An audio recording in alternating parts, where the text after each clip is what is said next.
Welcome to episode 101 of the Doomed Planet podcast. Better to burn out dead Seattle rock stars.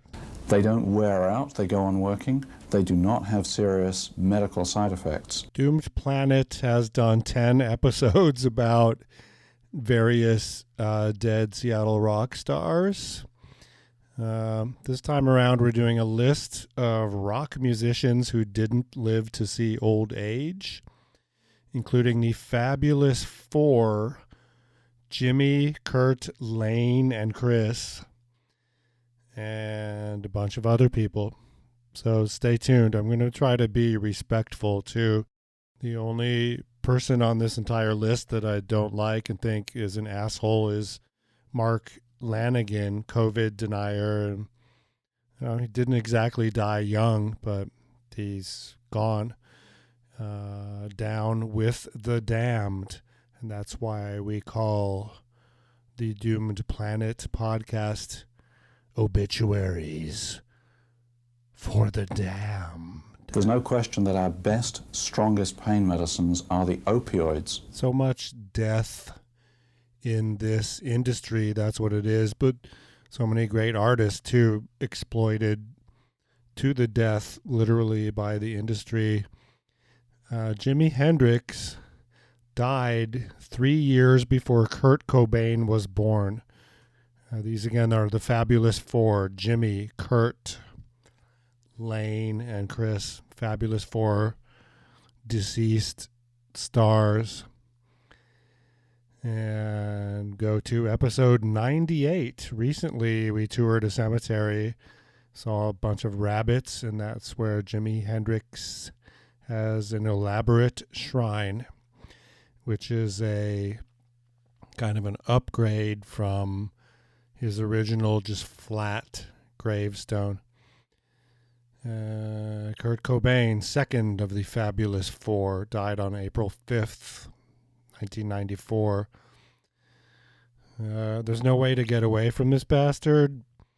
Overrated guitarist, certainly a huge influential cultural something. Curt Cobain's Juvenilia, that's episode 65 of the Doom Planet podcast. There's a book that kind of reprints his high school scribblings in his notebooks and stuff. It's horrifying. Did Curt Cobain eat food? Well, in episode number 59, we talk about how apparently he lived on strawberry milk, cigarettes, and candy, plus heroin. Owners of Curt Cobain-related intellectual property turned his legacy into a lucrative industry. Nirvana Incorporated. So who is raking in the Cobain bucks? And then here, ghouls are selling Curt Cobain NFTs. Remember NFTs? My favorite Seattle rock god who died, Layne Thomas Staley, born Layne Rutherford Staley. That's awesome. Born in 1967, died April 5th, 2002, same day Curt died. And this is our most popular episode, I think. Layne Staley's Lame Last Days. Doom Planet, episode 45. Alice in Chains singer Layne Staley was a good person, a gentle being, and he left us with his music. Yeah. Chris Cornell, he's a baby boomer. Well, July 20th. We have the same birthday, not the same year, 1964. He died May 18th, 2017. The way we dealt with this is through Doomed Planet episode 58, Chris Cornell's icky widow. I almost don't want to say anything. I mean, his second wife is exploiting his estate. We have some honorable mentions. People from the grunge or Seattle rock scene who died. They're not really from here. Kristen Pfaff, 1967 to 1994. All these people have shared, they're the same age as my elderly Generation X self. Sorry, Mitch McConnell moment there. Hooked up with Courtney Love and moved to Seattle in 1994 for some reason with the Courtney Love band, and then died of an overdose. Shannon Hoon of Blind Melon. Blind Melon is considered a grunge band, and it's really good musicians. And this guy, another bright star, flaming out early, died in 1995. He died on his tour bus. That always sucks. That's like Lil Peep also died on his tour bus, right? He smoked so much crack that his tongue and mouth were like turning black from the burns. And John Saunders, sort of obscure and a little older, born 1954, died January 15th, 1999. He met Pearl Jam's Mike McCready at a Minneapolis drug rehab in 1994. And Mike McCready wisely, his band is taking off, becoming massive, did drug rehab that early on, 1994. So Saunders and McCready formed a band called the Gacy Bunch. That's very sick. I have to guess that's John Wayne Gacy, the pedophile, murderer, serial killer. They're naming their band after him, like, ooh, that would be cool. And this is around the time when John Wayne Gacy was executed. And I was in Chicago at the time, Gacy territory. Layne Staley was in the group, and then he dropped out. They changed the name of this group to Mad Season. The album, Seattle is so hot in 1995 for music. Mad Season's 1995 album got a gold record, so 1 million in sales. And the most legendary honorary grunge guy, Scott Weiland, of course, born in 1967, Generation X.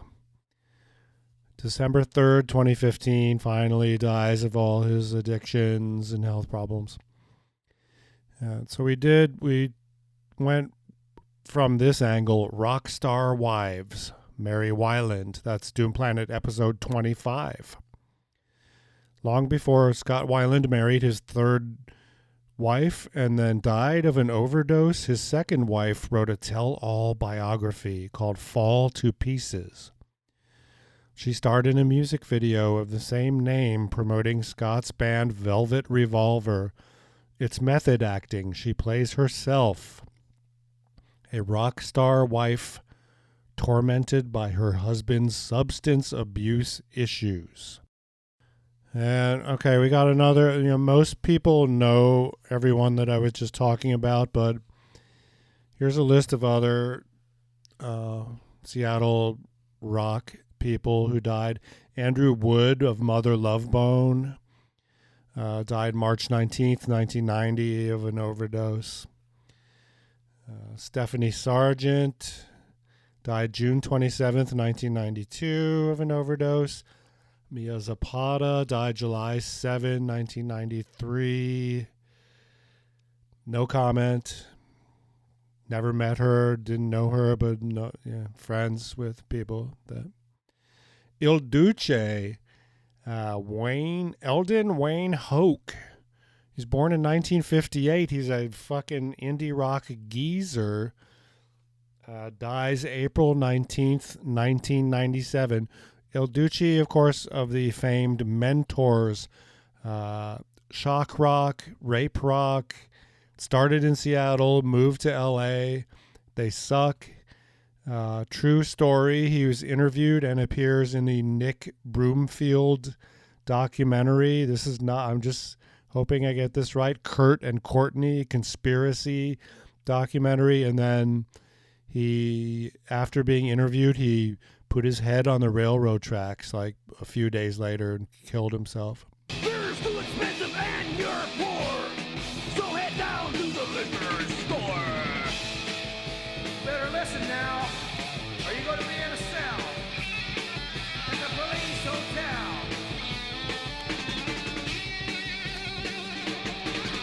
Michael Dahlquist died July 14th, 2005. Member of the band Silkworm, and just a really thoughtful, nice person, and one of the few people on the music scene that, was an intellectual, went to college and stuff. Not that college matters, because you can train yourself these days. He moved to Chicago. He was in the back seat of a car, and someone tried to commit suicide by driving really fast, 90 miles an hour, into the back of that car, and he died.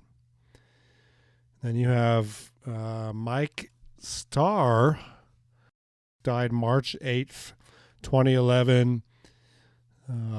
Bassist for Alice in Chains, right? And pathetic figure toward the end of his life. That's, say no to opioids, kids. I think he was on some of those horrifyingly humiliating reality TV shows like Celebrity Rehab. Mark Lanegan,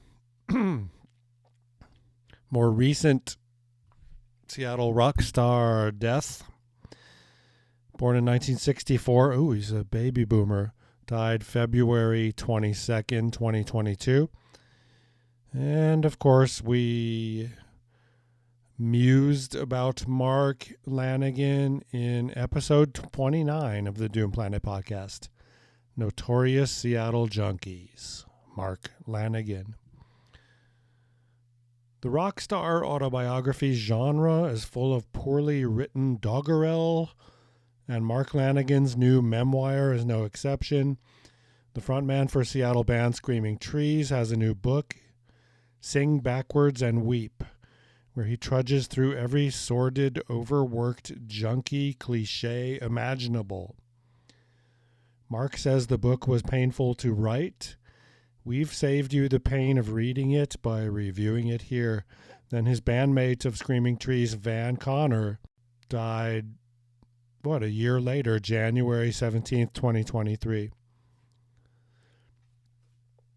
Finally, Tom Hansen, in the obscure category as far as Seattle musicians go. He was in the early 80s punk rock days. He was in the Farts and the Refusors, I think. He died not much more than a week ago, August 24th, 2023. He had esophageal cancer. He wrote a great book about his ordeal as an addict called American Junkie. And way back when, we did an episode about him here on Doom's Planet. Episode number 24, Notorious Seattle Junkies, Tom Hansen. Many Seattle musicians from the 80s punk rock scene fell into addiction and never made it out. I'm going to apologize here to the so many people that we didn't cover in this episode. Guitarist, user, and dealer Tom Hansen survived. After over a decade of mainlining heroin, he ended up in the hospital and was near death. But he recovered, went back to school, and became the well-respected writer of American Junkie, his brutally honest autobiography. And he's a great writer. It's really well done. I wouldn't say that if I didn't think that. And so these drugs, which I repeat are our best, strongest pain medications, should be used much more than they are for patients in pain. Tom Hansen's Facebook page, late July, people are commenting, "Are you here?" Hope you were grooving. And someone July 23rd, get well soon, Tom. And July 25th, Tom posts, I miss my kitty cat. And he's snuggling with his black cat that has 2 different color eyes. And then you can see in the photo, everything is revealed. There's a giant divot or scar on his forearm, probably from his days when he was not taking care of himself. August 3rd, 2023, Tom Hansen. Sorry for the lack of updates, but I just didn't feel like it. I had, and probably still have, esophageal cancer. I was in the hospital for almost 2 months going through chemo and radiation treatments. Let me tell you, that was no fun. Those ended about 2 weeks ago, and they sent me home 3 days ago. It's nice to be able to sit outside at night. I'm 20 pounds lighter, slowly putting on weight. The radiation blasted my esophagus so good that I have to take all my food and whatever through this tube that goes into my stomach. That really sucks. Man, I want to take a big-ass slug of a Coca-Cola right now, but it would just come back up like aspiration. Anyway, it's a nice night. It's a self-portrait of him in a lawn chair and not looking good. Good for him for posting that. August 6th, Timothy and Willow brought me this. So yummy. It's a big gulp. Soda. Okay, that's it. What? Okay, whatever it takes to get through. August 11th at 8:44 a.m. Tom Hansen posts a photo. The caption is "Unhappy Mummy," and it's him. He might be at home hospice.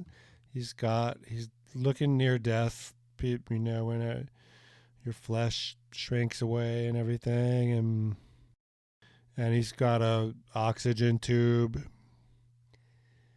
And the joke is that he would always post pictures of mummies, like Peruvian mummies, Egyptian mummies, and then write a caption about Keith Richards and Ronnie Wood of the Rolling Stones, and the joke would be, these rock stars are so ancient.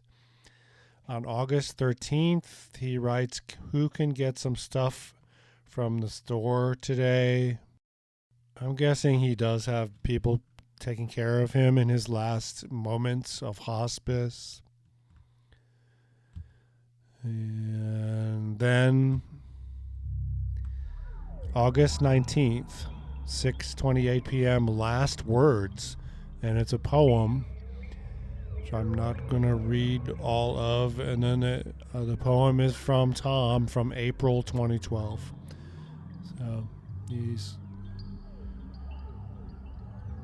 something thoughtful at the end. August 20th, some of my favorite people at KEXP, a local radio station. And then August 23rd, Jasmine Sue Fortier. Tom has passed. Wait. Oh, the edit. Tom has passed. And then previously, those who wish to see Tom Hansen should do so now. He's not conscious, but he's allowed visitors. And then a million tributes. Tom has passed. Great photos of him in the young and beautiful in the early 80s Seattle punk scene. And God, how heroin ruins everything, man. It's just like, I think early on he got caught up in that. But he wrote the great American novel, so damn. This episode is dedicated to Tom Hansen, but I don't want to forget my friend Skillet. Episode 6 of the Doom Planet podcast, right when we started in 2020, right when the pandemic hit. Captain Skillet Weasel is dead. Teenagers at Chief Sealth International High School saw his body before the medical examiner took it away. We knew him when he was alive. Musician in the early Seattle grunge scene, thinking Butt Hut. Cultivator of pot and mushrooms. Fast driver of vans? You have to listen to the episode to hear that story. Gentle giant lover of cats. R.I.P. Skillet. Okay, let's flush out the Seattle music scene from the Doom Planet podcast system at this point, once and for all, I swear. This has been episode 101 of the Doom Planet podcast. I'm your host, Alex. Goodbye. 5, 6, 7, 8. Goodbye. This is the end of the song.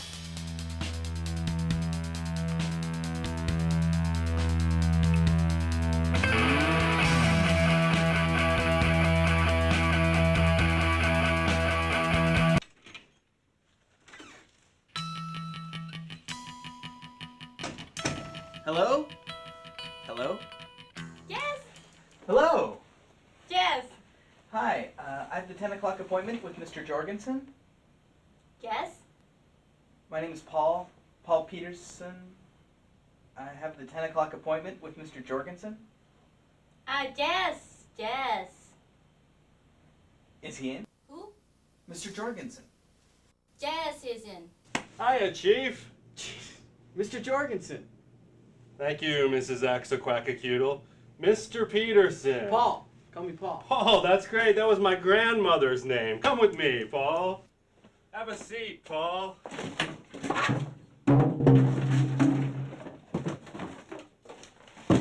Would you like some coffee? No, thank you. I just had some. Now we got lemonade, apple juice. Apple juice. I'll have some apple juice. You know, we're all out of apple juice. You know, you've convinced me that you would be the ideal employee here at HotKitty.com Incorporated. How would you like to rocket to the top of the high-tech world with us at Hot Kitty? What do you say, Paul? Do you want the job? Wow. Thank you very much, Mr. Jorgensen. But it's all so sudden. Do you think I could have a couple days to think about it? That's great, champ, you know? And this fucking high-tech business moves fast, baby. When someone says jump, you don't ask how high, you just fucking jump. That's why I want you in here fucking tomorrow morning working for me at Hot Kitty.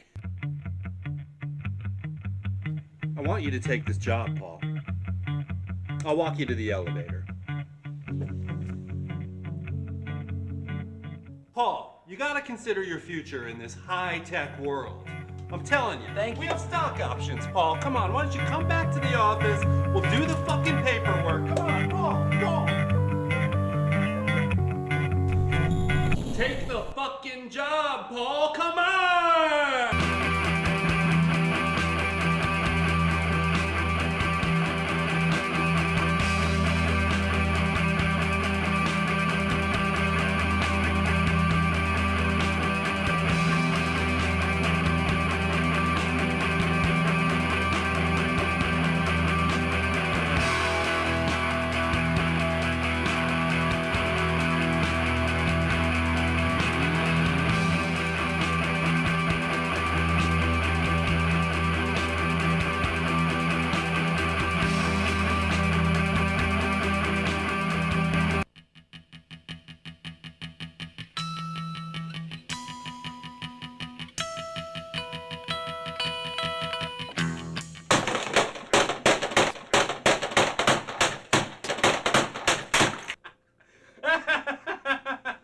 I hate that fucking radio, Paul.